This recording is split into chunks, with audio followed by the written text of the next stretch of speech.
परदेसिया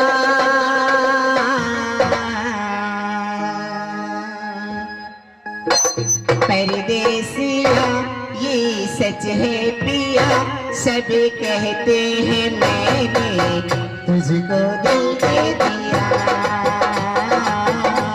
मैं कहती हूँ तूने मेरा दिल ले लिया परदेसिया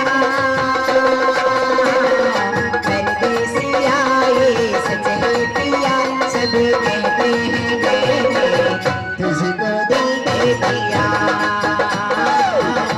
मैं कहती हूँ तूने मेरा दिल ले लिया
अरे छुटकी कहू ए बिजली गिरावे के इरादा बा का हाय देखकर तहार दीवाना लोग पूरे दीवाना हो गइल बा अब बुझलू हाय बिजली नहीं गिरी ना तो बम नहीं फूटी समझ लो देखत अरे ए हाय जितना लोग भटल बैठल बारे ना तहारिए इंतजार में आइल बड़ा ए छुटकी तनी हेने बा ए छुटकी आज बड़ा सजल सबर करू का बात बा कुछ ना ऐसे ही आई देखा आई मुआना मारा था कहीं ये इलाज कर देवा कर दो देखा तारे कर दो तारे से हुई इलाज तारा से ना होई ना तो ही कर हमके ना पहुंची हम भी बच्ची भाई मेरा दिल कहता है तू दिल में रहता है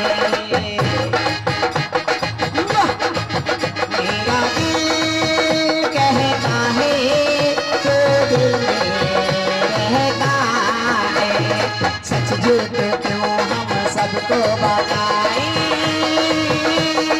तुम भी हो मस्ती में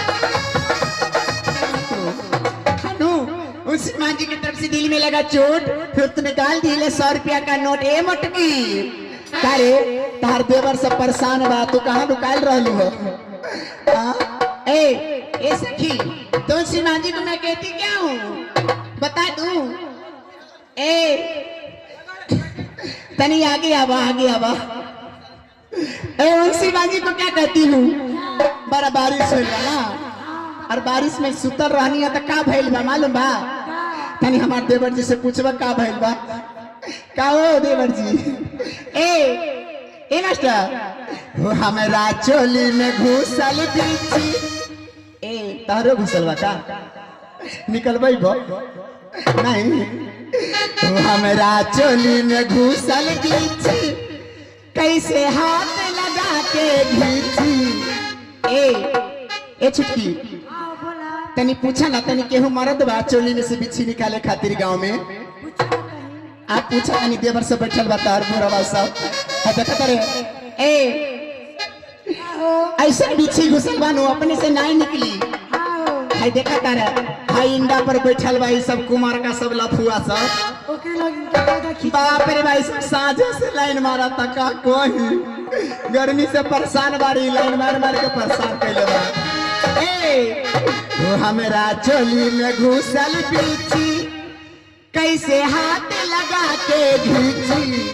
ए ई त गड़बड़ कैलस बिचाही बाजार में साथी। अरे माई रे माई ए ई त गड़बड़ कैलस बिचाही बाजार में साथी। और क्या अरे बारा गरम होता ये करो बारा गरम होता ये करे जोगारे सखी जोगारे सखी हो जोगारे सखी जोगारे सखी हो जोगारे। ए महतो जी बाप रे बाप बड़ा गरम हो गया बका। ए तनी कोका कोला ला के ढार धरबे कोका कोला नहीं केप्सी कुछ ना। ए तेकर गरम कैसे ठंडा होई। अरे बारा गरम होता हमारो जोगारे सखी।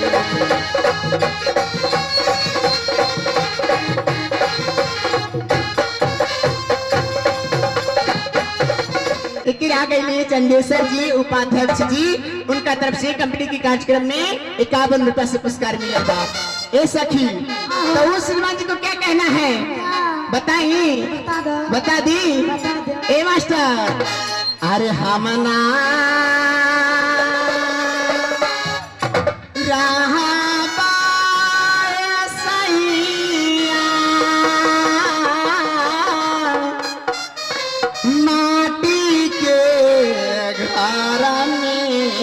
पका पीठ भाई बलम जी।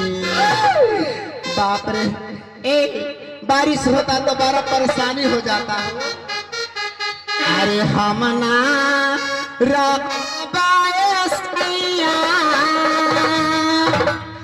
माटी के घर में पका पीठ भाई बलम जी हो पका पीठ भाई बलम जी। दिल्ली सारा में भाई बलम जी दिल्ली सारा में पका पीठ भाई बलम जी।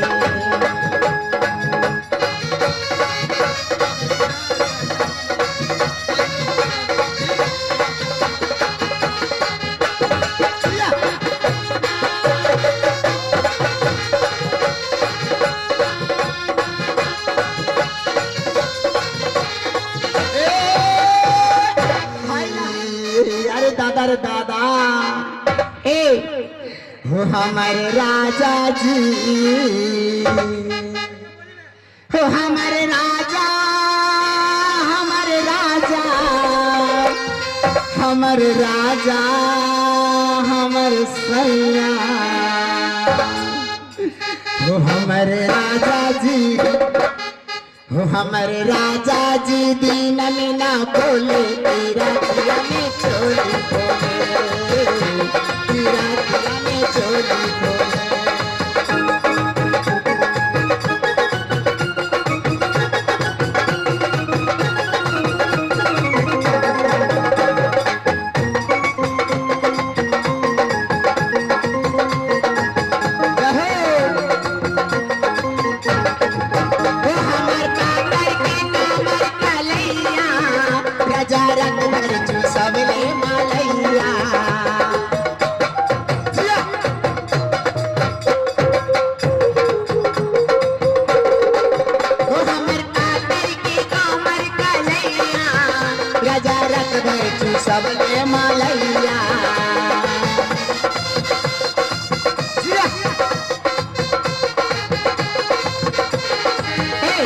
हमर दर्द से हमर दर्द से हमर दर्द से दहिया न डोले की रातिया में चोली खोले की रातिया में चोली खोले जिया